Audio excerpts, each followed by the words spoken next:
மேசராசி அன்பர்களே, உங்களுக்கு தொழில ஆரம்பிக்கிறதுக்கு உண்டான நல்ல பலன்கள் அமையும். புதன் நீசம் பெற்று வக்ரம் அடைகிறார். பங்குனி ஆரம்பிக்கும் போதிலே வக்ரம், அப்படி நீச்ச பங்க ராஜயோகம் ஆகிறார். செவ்வாய் உங்க ராசி அதிபதி செவ்வாய் பங்குனி 20க்கு அப்புறம் நீசம் ஆகிறார். 3ஆம் அதிபதி வக்ரம் அடைகிறார், நீச்ச வக்ரம் அடைகிறார். அப்படிங்கும் போதுல பிள்ளைகளால் பேரு நிச்சயம் உண்டு, பூமி பாக்கியம் உண்டு. இதிலும் அதிகாரமா இருக்கணும் நட்சத்திரக்காரர்கள். உங்க நட்சத்திராதிபதி தான் 12ல போய் உட்கார்ந்துருக்காரு. செவ்வாய் நீச்சமாகிற நேரத்துல உங்களுக்கு ஒரு நற்பயன் கிடைக்கும். இருப்பீங்களா அவங்களுக்கு எல்லாம் சூப்பரா வேலை செய்யும்.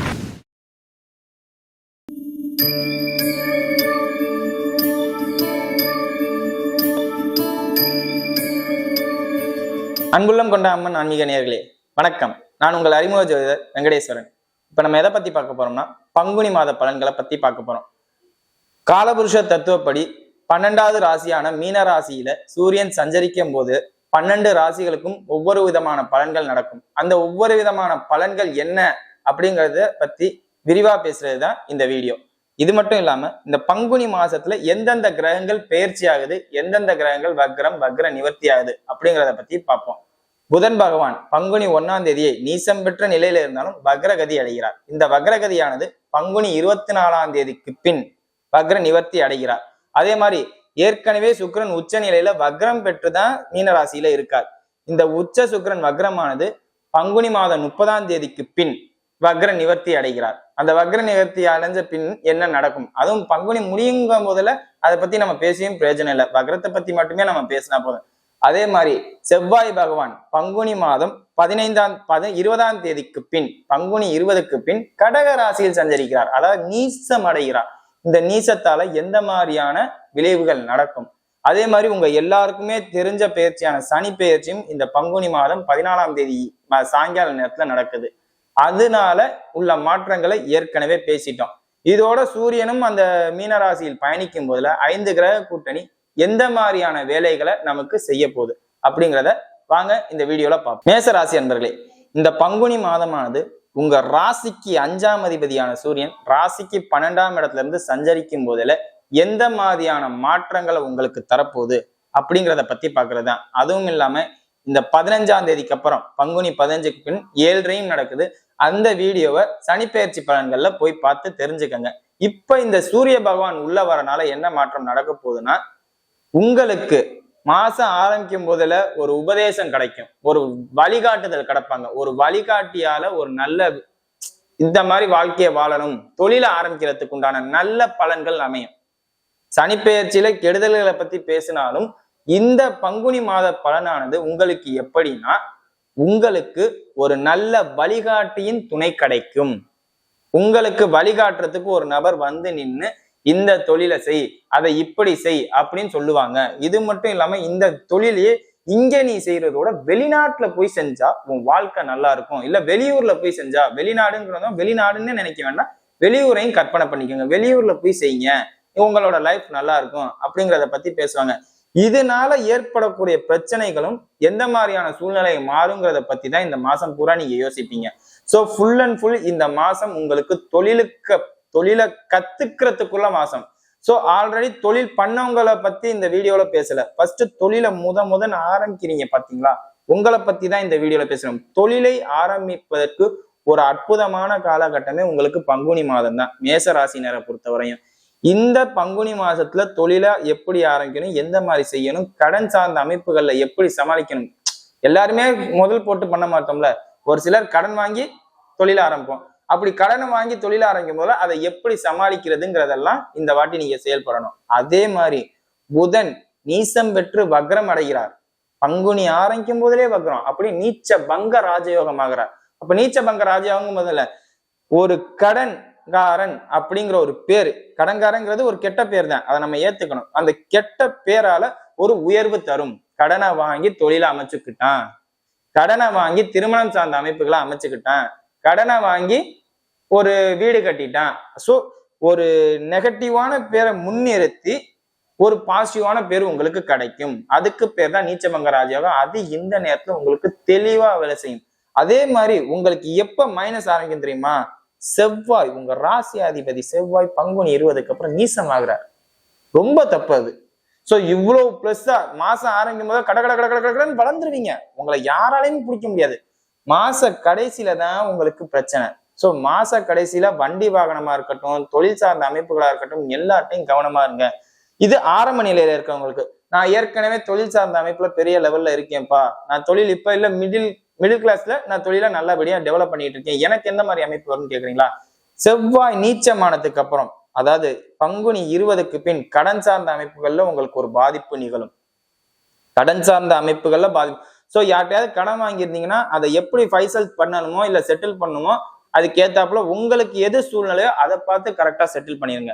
அந்த செட்டில்மெண்ட் கரெக்டா பண்ணீங்கன்னா உங்களுக்கு எந்த பாதிப்பும் வராது. இல்ல அப்படின்னா கண்டிப்பா பாதிப்பு வரும். அதே மாதிரி யாருக்காவது நீங்க ஜாமீன் போட்டிருந்தீங்கன்னா, முன்னாடி ஜாமீன் போட்டிருப்பீங்க, அவங்களால இந்த நேரத்துல உங்களுக்கு பிரச்சனை வரும். அது யாரோட ஒருத்தர் கடனுக்காண்டு நீங்க ஷூரிட்டி ஜாமீன் போட்டிருந்தீங்கன்னா அந்த பிரச்சனை இப்போ உங்களை தேடி நிச்சயம் வரும். ஷூரிட்டி ஜாமீன் முன்னாடி போட்டிருந்தீங்கன்னா அது நடக்கும். இல்ல இப்ப ஷூரிட்டி ஜாமீன் போடுங்கன்னா தயவு செஞ்சு யாருக்கும் போட வேண்டாம்.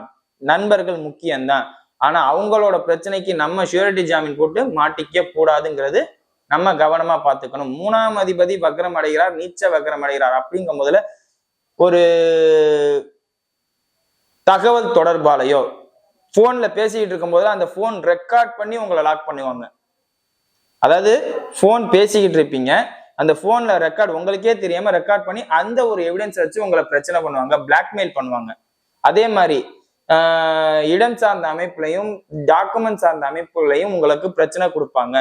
மற்றபடி கல்வி சார்ந்த அமைப்பு நல்லா இருக்கு, அதுல ஒரு குறையும் இல்லை. அதுவும் பள்ளி வயது மாணவர்கள் 10வது 12வது படிக்கிறீங்கன்னா இந்த பங்குனி மாசத்துலதான் நீங்க எக்ஸாம் எழுத போறீங்க. ஸோ உங்களுக்கு ஒரு சூப்பர் அமைப்பு. ராசியாதிபதி நீச்சமே ஆனாலும் உங்களுக்கு இந்த தன்மை அற்புதமா செயல்படும், ஒரு குறையும் இல்லை. ஆனால் நல்ல மார்க் எடுத்து வெளியில தாய் தந்தரையை விட்டு பிரிஞ்சு போற தன்மை ஏற்படும். காலேஜ் இப்ப 12வது முடிச்சுட்டு காலேஜ் தெரியுங்கன்னா ரொம்ப லாங்கா உள்ள காலேஜ் தான் நீங்க தேடி போவீங்க. உங்களோட மைண்ட் செட் அப்படிதான் வரும், அதனால சொல்றேன். அதே மாதிரி ஸ்கூலிங் படிக்கிறீங்க, 11th 12th ஜாயின் பண்றதுக்கு ரொம்ப வெளியில போய் படிக்கிறதுக்கு உண்டான மைண்ட் செட் தான் உங்களுக்கு வேலை செய்யும், உங்க பெற்றவங்களுக்கு மைண்ட் செட்டும் வேலை செய்யும். சோ பள்ளி மாணவர்கள் நீங்க பெற்றவர்களை பிரிய தயாராக இருந்துக்கங்க. மற்றபடி வேற எதுவும் நெகட்டிவான்னு கேட்டோம்னா, திருமண மாணவர்கள், புதிதா திருமணமானவர்களா இருந்தாலும் சரி, ஏற்கனவே திருமணம் ஆகி குழந்தை குட்டி இருக்கிறவங்களா இருந்தாலும் சரி, கணவன் மனைவியிடையே ஒற்றுமை குறையும். உங்க பேச்சு சாதாரண பேச்சு வேணா, ஏன் சுக்கிரன் உச்ச வக்ரம் ஆகிறார், எல்லாம் நல்லா இருக்கிற மாதிரி இருக்கும், ஆனா ஒண்ணுமே இல்லை. மாமியா உடைச்சா மஞ்சட்டி, மரும உடைச்சா பொஞ்சட்டிங்கிற கதையில நீங்க பேசுற பேச்சு இருக்கும். ஒரு சாரமா நீங்க பேசுவீங்க, ஒரு பக்கமா பேசி உங்களோட மனைவியை நீங்க பிரிவீங்க. இல்ல ஒரு சாதாரணமா உங்க பெண்கள் இந்த வீடியோ பாக்குறீங்கன்னா ஒரு பக்கமா பேசி உங்க கணவரை விட்டு பிரிஞ்சு வர மாதிரி ஏற்பாடு பண்ணுவீங்க. அதாவது கணவனையும் மனைவியையும் பிரியிற நேரம் இது. அதாவது இந்த சுக்கிரன் வக்ரமானது பிரிவினையை உண்டு பண்ணும். அதே மாதிரி புதன் வக்ரமானது பிரிவினைய அந்த நீச்ச பங்கம்ங்கிறனால அந்த மூலியமா கூட வீட்டுல அவங்க பார்ட்னரோட இல்ல அப்படிங்கிற மாதிரி ஊர் உங்களை பத்தி பேசுற தன்மை. ஏன்னா 3ஆம் இடம் தான் உங்களை பத்தி ஊர் பேசுறதும், ஊர் உங்களை பத்தி பேசுறதும். நீங்க ஊரை பத்தி பேசுறதும் 3ஆம் இடம் தான், உங்களை பத்தி ஊர் பேசுறதும் 3ஆம் இடம் தான். அப்படிங்கும் போதுல அந்த தன்மை எப்படிங்கும் போதுல நீச்சமும் உச்சமும் வக்ரம் பெற்று ஒரு இடத்துல இருக்கும் போதுல கணவன் மனைவி பிரிவினால் ஊர் பேசுறது, இல்ல கடன் சார்ந்த அமைப்பினால், அதாவது பாருங்க 6ஆம் இடத்தை பத்தி ஊர் பேசணும், இல்ல 7ஆம் இடத்தை பத்தி ஊர் பேசணும். ஏன்னா 7க்கு 9ஆம் இடம் 3, அதனால இந்த 2 பத்தியும் பேசணுங்கிற ஒரு அமைப்பு. அதே மாதிரி வருமானம் சற்று பிடிப்பா இருக்கும். ஐடி செக்டார்ல வேலை பார்க்குறவங்களா இருந்தா கொஞ்சம் கவனமா வேலை பாருங்க, இடம் மாறுற தன்மை நிகழும். ஏன்னா 6ஆம் அதிபதி நீச்ச வக்ரம், சுக்கிரன் உச்ச வக்ரம் அடையும் போதுல வேலை இடர்பாடுகள் ஏற்படும். ஷிஃப்ட் சேஞ்ச் ஆவீங்க, ஒரு ஷிஃப்ட்ல இருந்து இன்னொரு ஷிஃப்ட், நைட் ஷிஃப்ட் அப்படிங்கிற மாதிரி மாறும். மற்றபடி எந்த பாதிப்பும் இல்லை. 20ஆம் தேதிக்கு அப்புறம் மட்டும் உங்க உடல்நிலையை கவனமா பார்த்துக்கங்க, மனநிலையை கவனமா பார்த்துக்கங்க. ஏன்னா செவ்வாய் நீச்சம் ஆகுறதுனால வண்டி வாகனம் சார்ந்த அமைப்பு, உடல் சார்ந்த அமைப்புல பாதிப்பு நிகழும். மற்றபடி தொழில் வியாபாரம், தொழில்ல முன்னேற்றம் இருக்கும், வேலை பார்க்குற இடத்துல முன்னேற்றம் இருக்கும். கைக்கு வர வேண்டிய பணங்கள் மட்டும் கொஞ்சம் வரவு செலவுல ஃபைனான்ஸ் ரிலேட்டடா இருந்தீங்கன்னா கைக்கு வர வேண்டிய பணம் பாதிக்கும். அதை மட்டும் சொல்லிடுறேன். ஃபைனான்ஸ் ரிலேட்டடில் இருந்தீங்கன்னா, கலெக்ஷன் ஏஜென்ட்டா இருந்தீங்கன்னா, ஃபைனான்ஸ் கொடுத்த பணத்தை வாங்குற ஏஜென்ட்டா இருந்தீங்கன்னா உங்களுக்கு இது ஒரு சிரமமான காலம். பணம் வராது, சாமானியத்துல வராது. உங்களோட உயர் அதிகாரி உங்களை போட்டு டார்ச்சர் பண்ணுவாங்க. அதே மாதிரி பேங்க்ஸ்லயும் இருக்கிறவங்க இருந்தா, மேனேஜரா இருக்கிறவங்க ஏற்கனவே கடன் வாங்கிட்டு போயிருந்திருப்பாங்க, கடனை கட்டாம இருப்பாங்க. வட்டிக்கு மேல நான் வட்டி கட்டிட்டேன், அதனால நான் வட்டி கட்ட மாட்டேன், அசல் இவ்வளவு, அதாவது ஒரு பெரு அமௌண்ட்டை தள்ளிக்கிட்டு நான் உங்களுக்கு பணம் தரேன்னு சொல்லுவாங்க. இந்த மாதிரி சூழ்நிலையெல்லாம் நீங்க இப்ப ஃபேஸ் பண்ணுவீங்க. இந்த நேரத்துல உங்க பேங்க்ல இருந்து அமௌண்ட் வாங்கிட்டு லோன் வாங்கிட்டு போனவங்க பெரும் அமௌண்ட்டை கொடுக்காம கொஞ்சம் சொதப்புவாங்க. அதெல்லாம் நீங்க கொஞ்சம் பார்த்து கரெக்ட் பண்ணிக்கோங்க. மற்றபடி டாக்குமெண்ட் சார்ந்த அமைப்பு, இஎன்டி சார்ந்த அமைப்பு, முக்கியமா இஎன்டி சார்ந்த அமைப்புலாம் ரொம்ப கவனமா இருக்கணும். நீங்க தோல் சார்ந்த அமைப்புல பாதிப்பு நிகழும். அதே மாதிரி மேக்கப் சார்ந்த அமைப்புகள்ல இந்த நேரத்துல நீங்க காசு அதிகமா செலவு பண்ணுவீங்க. மேசராசி பெண்களாக இருக்கும் பட்சத்தில் இது நடக்கும். நீங்க பாருங்க, பங்குனி மாசத்துல உங்க முக அழகு வேணுங்கிறதுக்காண்டியே நீங்க செலவு பண்ணுவீங்க. தோல் சம்பந்த அமைப்பு, மூஞ்சில லைட்டா கருப்பு வருது, அதாகுது இதாகுதுங்கிறதுக்காண்டி நீங்க செலவு அதிகமா பண்ணுவீங்க. சரிங்களா? இது இல்லாம படிப்புல நல்லா இருக்கும். குழந்தைகளுக்கு படிப்பு நல்லா இருக்கும். உயர்கல்வி படிக்கிறவங்களுக்கு அப்புறமா குரு பயிற்சி ஆனதுக்கு அப்புறம் எல்லாம் சூப்பரா இருக்கும். சரியா? இப்ப வாங்க நட்சத்திர ரீதியான பலன்களை பார்ப்போம். அஸ்வினி நட்சத்திரக்காரர்கள். அஸ்வினி நட்சத்திரக்காரர்களுக்கு இந்த மாதமானது எப்படி இருக்கும்னா, குழந்தைகளால் நட்பேறு, அதுல ஒரு குறையும் இருக்காது. அதே மாதிரி தொழில்ல சொன்னேன் பாத்தீங்களா ஆரம்பத்துல, அபிவிருத்தியோட கொஞ்சம் குழப்பத்தையும் கொடுக்கும். ஏன்னா உங்க நட்சத்திராதிபதி கேது நின்ற வீட்டு அதிபதி நீச்ச வக்ரம் அடைஞ்சார். தொழில்ஸ்தானம் மட்டும் கொஞ்சம் குழப்பத்தை குறையும். பிள்ளைகளால் பேரு நிச்சயம் உண்டு, பூமி பாக்கியம் உண்டு. அதே மாதிரி தொழில் சார்ந்த அமைப்புகள்ல கொஞ்சம் பாதிப்பு உண்டு. சோ இந்த நேரத்துல உங்க ஒரு 40 வயதை கடந்தவர்களுக்கு, அஸ்வினி நட்சத்திரக்காரர்களுக்கு இந்த நேரம் நல்லா இருக்கும். 25-20 இருக்கிறவங்களுக்கு என்ன ஆகும்? கொஞ்சம் பாதிப்பா தான் இருக்கும். வேலை இடமாற்றம் எல்லாமே நடக்கும். இடமாற்றம் முக்கியமா நடக்கும் அஸ்வினி நட்சத்திரக்காரருக்கு 20-40 வயசுக்குள்ளவங்களுக்கு. மற்றபடி கல்வி 20 வயசுக்குள்ளவங்க எல்லாம் கல்வியில தான் இருப்பீங்க. கல்வி எந்த பாதிப்பும் இருக்காது. அடுத்தது பரணி நட்சத்திரக்காரர்கள். திருமணம் சார்ந்த அமைப்பு ரொம்ப ரொம்ப கவனம். உங்க நட்சத்திராதிபதி வக்ரம் அடைந்து சனியுடனும் ராகுவுடனும் இணைகிறார். பங்குனி 15க்கு அப்புறம் சனியோட இணைகிறார், ராகுவோட இணைகிறார்.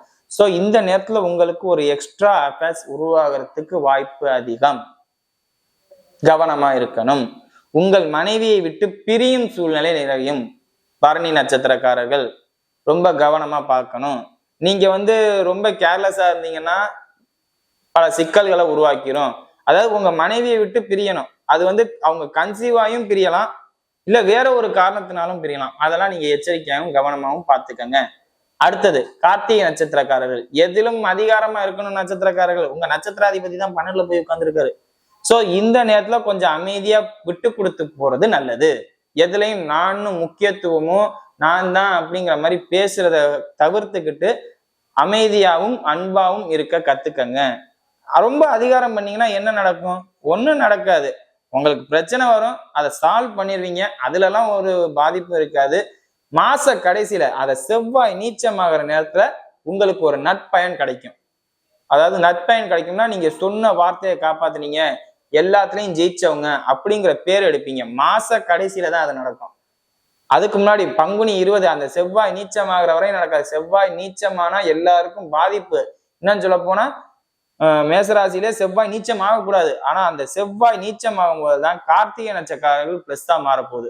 அற்புதமா வேலை செய்யும் அந்த இது. அந்த நேரத்துல உங்க வாக்குக்கு மரியாதை, கைக்கு பொருளாதார ஏற்றம், வருமானம் எல்லாமே நல்லா இருக்கும். அதுவும் இந்த இன்டர்மீடியட்டா இருப்பீங்களா, மீடியேட்டரா இருப்பீங்களா, அவங்களுக்குலாம் சூப்பராக வேலை செய்யும். சரியா? வீடியோ இப்பதான் ஃபர்ஸ்ட் டைம் பார்க்கறதா இருந்தா லைக் பண்ணுங்க, ஷேர் பண்ணுங்க, கமெண்ட் பண்ணுங்க. சேனலை மறக்காம சப்ஸ்கிரைப் பண்ணுங்க. வேற எதுவும் ஜோதிட ஆலோசனைக்கு கீழே உள்ள நம்பருக்கு கால் பண்ணுங்க. நன்றி.